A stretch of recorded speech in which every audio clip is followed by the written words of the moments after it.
গায়ক। তিনি শুধু বাংলাদেশ নয়, ভারত সহ বিভিন্ন দেশে তিনি গান গেয়ে মানুষের মন জয় করেছেন। কিন্তু পরবর্তীতে আমরা তাকে বিভিন্ন সামাজিক মাধ্যমে তার জীবন নিয়ে, সংসার জীবন নিয়ে বা ব্যক্তি জীবন নিয়ে আমরা অনেক কিছু লেখালেখি দেখেছি। আজকে সেই মাইনুল আহসান নোবেল, তাকে একটি অপহরণ এবং ধর্ষণ অভিযোগে একটি মামলায় তাকে বিজ্ঞ আদালতে তদন্তকারী কর্মকর্তা তাকে আজকে উপস্থাপন করেন।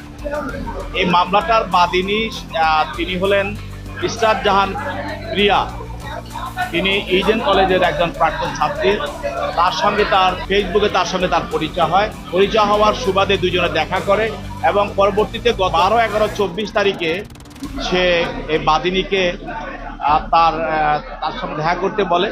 দেখা করার পরে সে তার স্টুডিওতে নেওয়ার কথা বলে তাকে সে এক বাসায় নিয়ে যায়। সেখানে তাকে দর্শন করে এবং এরপরে তাকে সেখানে তার ছবিগুলো সংগ্রহ করে দর্শনে।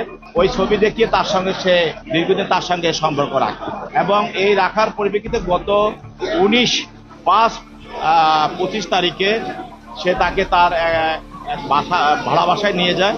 আর সেখানে তাকে আটকিয়ে রেখে আরো 2-3 জনকে নিয়ে এসে তাকে দর্শন করার চেষ্টা করে এবং তাতে সে